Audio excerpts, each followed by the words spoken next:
I like to stay alone to keep my head from exploding. People call me crazy. Well, This is Finding Satan. I hate most crowded places. They're all fake destinations. Nice ride. She's leaning against the Nissan, and all the hairs on my body stand up when I hear her voice. Annabelle. Everyone's favorite psycho. It gets me where I need to go. I don't want to admit that someone shot up my real car, but hell, maybe she already knows that. Maybe it was her. That's the thing about mad dogs. You can't always predict everything they'll do, but one thing is for sure. That bitch is gonna bite. Does the sun look different to you? Nope. According to your friends, it's already started. They're not my... Look, new girl. I don't actually fucking care if they're your friends, your parents, your fuckboys, or whatever. All I care about is that you came way too close to me today, and you need to back the fuck off. I'm not... Don't care. I literally do not fucking care. Back off. This isn't your rodeo, and I don't want to hear your bullshit. We're not gonna bond or drink wine or have girl talk. We're not besties. I don't fucking care about you or what you're doing. You're going to walk away from this, and I'm never gonna see or hear about you ever again. I'd like to say this isn't how I pictured a run-in with Annabelle, but yeah, unfortunately, this is going just about exactly how I imagined a run-in with Annabelle. I need to pull myself together. Where's Sarah, Where is she, Annabelle? You come sniffing after me again, and you might just find out, Carly. I'm not coming after you, Annabelle. That's not my goal here.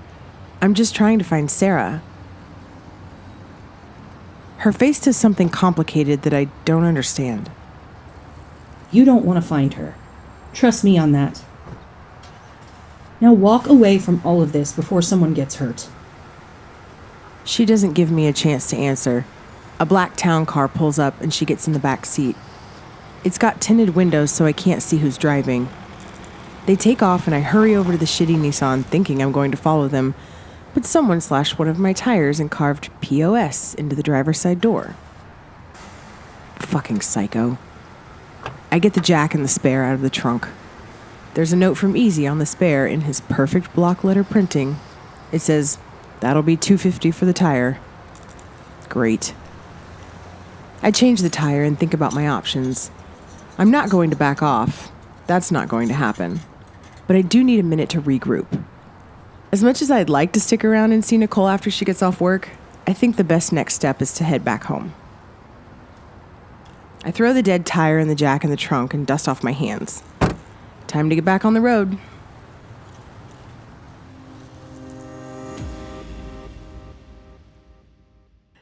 I stop for gas in some podunk town that's basically an intersection with a gas station and a Whataburger. You know, the kind of place where a handful of sad houses follow you in and out of town.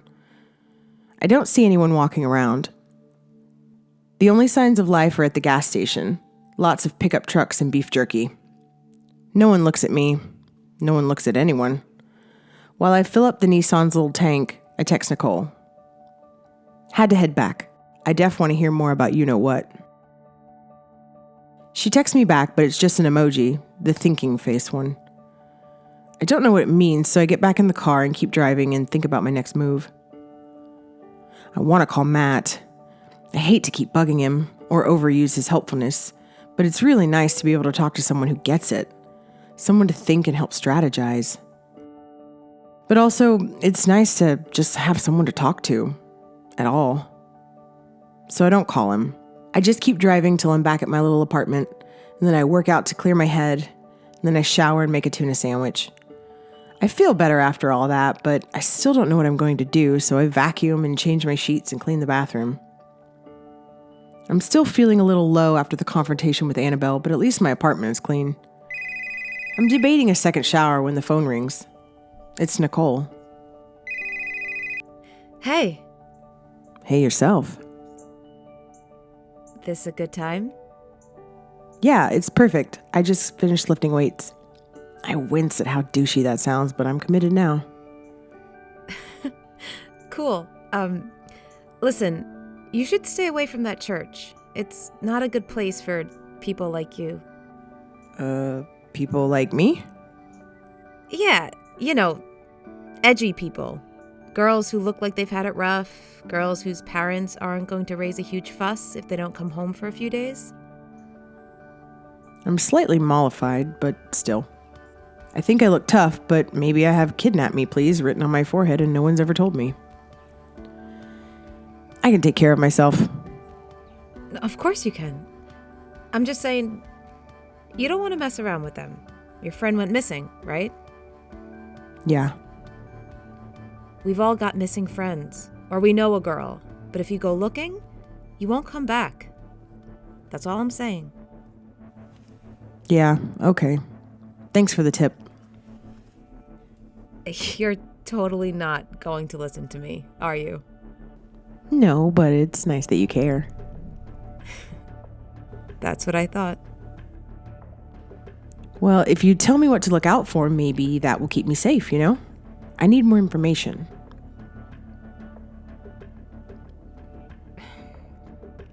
Okay. I don't know much. I went to 1 or 2 mixers, but it was way too Stepford hetero for me. But they keep you busy. Lots of events. So when someone disappears, it's hard to say exactly when or where they were last seen because there's always an activity. So maybe you haven't seen your friend for 2 weeks because she's doing all these activities, including overnights, and then she just never comes back, right? So how do you know when in those 2 weeks it happened? All the activities are big groups of people and they blend together, so no one can say for sure, was she there or not there? Everyone remembers something different. That's really shady. Yeah, they use the activities for obfuscation, not just recruiting. It's like a shell game of where was the girl seen last. It's pretty fucked up. Do they do all the activities in the building? No, they do off-site retreats somewhere. I don't really know where though. I just know they take special groups of teens on these wilderness retreats, like Jesus or whatever. Bingo. Do you think you could find out where they go? Maybe. Let me see. I don't want to dig too much, but I'll ask around. Listen, I gotta go, but text me later, okay? We hang up. I lie back on the couch and stare at the ceiling. There are little shapes and lines in the plaster, and if I stare long enough, I think I see faces and signs. Usually it's something that soothes me, but right now I keep seeing sigils and witch signs and leering, demonic faces. I close my eyes.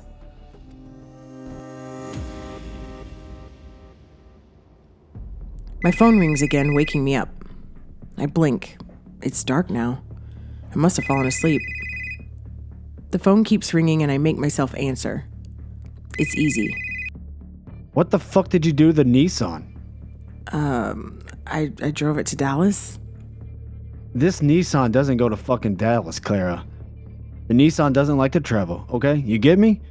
The Nissan is a courtesy loaner. No Dallas, no Houston. You drive it a few blocks to get groceries. And who the fuck carved POS in the side of the stay-at-home Nissan? One of your friends? Uh-oh.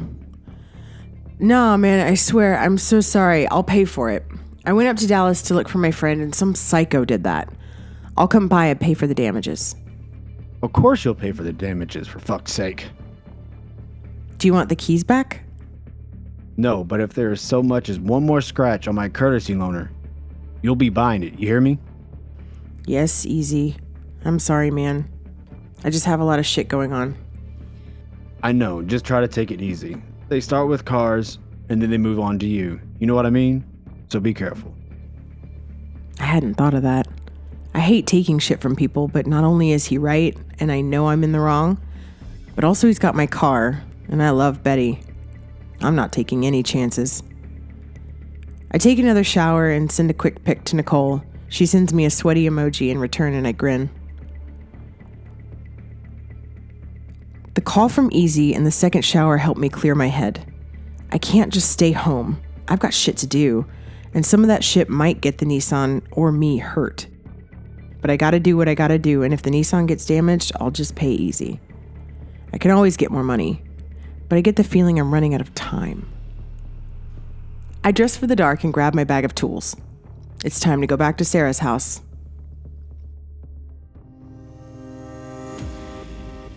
It's 11 p.m. by the time I park 2 blocks away from Sarah's house on a different street from last time. I leave my bag in the car for now. I've got running clothes on so I can scope out the neighborhood, and any nosy neighbors or doorbell cameras will just assume I'm out for a late night run. I set my pace at an easy jog since I worked out earlier and I want to be able to look around. There aren't many people out, just a few dog walkers trying to wear their dogs out for the night. A lot of the houses are dark and more lights start clicking off while I'm doing my laps. It's bedtime for this neighborhood. I don't see a lot of motion-activated lights, and there are only a few doorbell cams. I take note of where they are. I make my way past Sarah's house. I'm careful not to stare. Just look out of the corner of my eye. It doesn't look any different.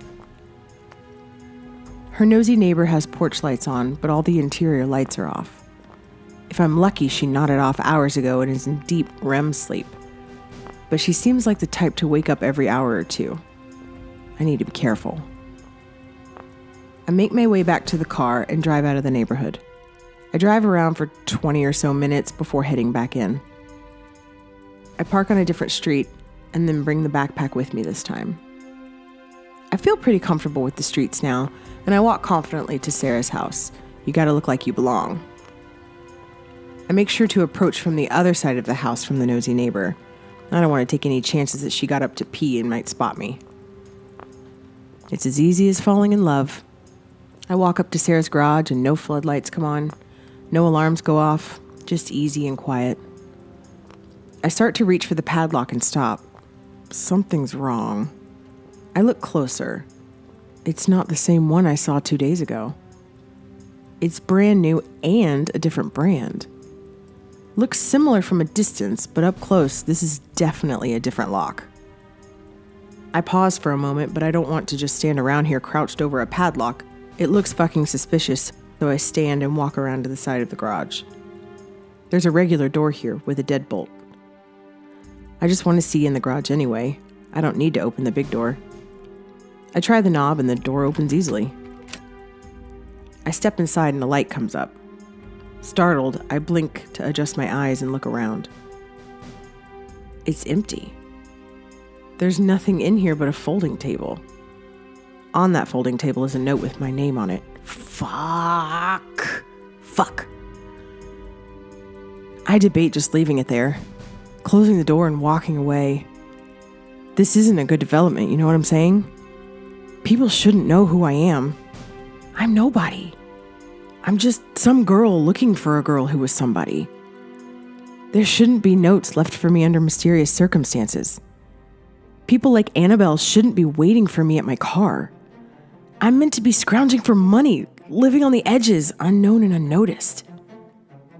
Fuck.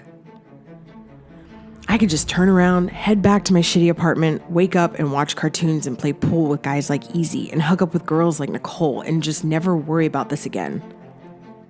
Until, the world ends. So, yeah, I don't do that. I step forward and pick up the note. I already know what it's going to say, and I'm more or less right. Clara, enough is enough. It's time to stop running. Come home. It's not signed, but he doesn't need to sign it. I know who it's from.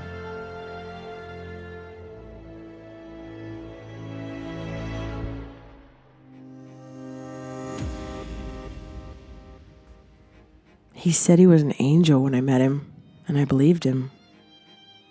They all worshipped him like an angel, and when he walked, he had a halo of light around him, around his whole body. This glowing nimbus of light, so you always thought if he touched you, he'd be warm, maybe a little too warm, maybe give you a shock like static. He found me in the gutter, a literal gutter, with a needle in my arm. Look at you, a little fallen angel. The This world makes it so easy to fall. It does, you know. He was right. This world is built to make you fail, to fall on your knees, to break. He picked me up and took me home, his home. All I knew was that it was large and clean and safe. Nobody hit me, no one hurt me, and no one judged me for the things I said and did as the shit left my body. They just cleaned me and let me shake and cry. And there was food and shelter and safety, all for free. He said his name was Michael, and he told me it wasn't my fault. None of it was my fault. That the world was built this way on purpose. It was made to break us, and I knew he was right. I felt it in my bones, in the tracks in my arms, and the scars on my back, and all of the closed doors in my heart. I knew he was right.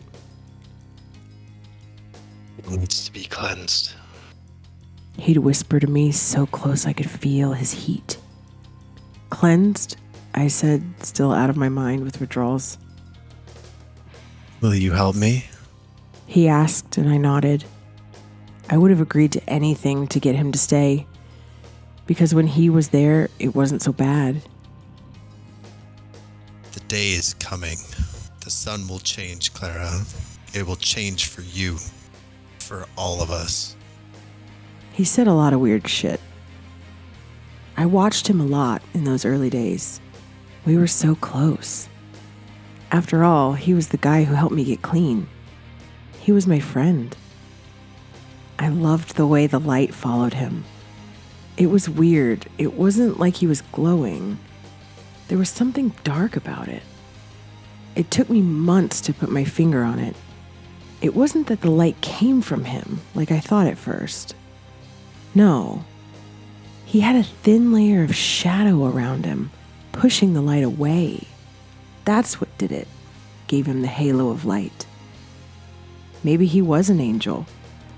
All I know is that he saved me and helped me find who I am, and for that I'll forever be grateful. But that wasn't all. This is where I have a confession to make. That's how I met Black Hole Sun. And now they want me back.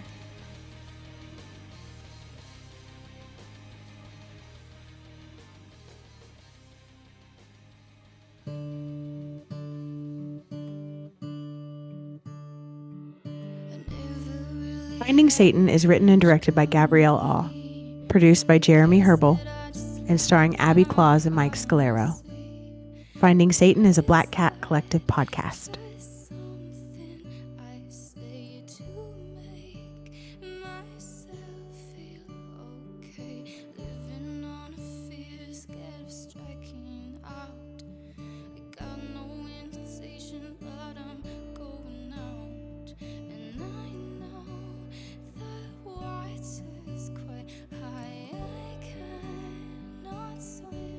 But I'll try, 'cause hope leads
inside.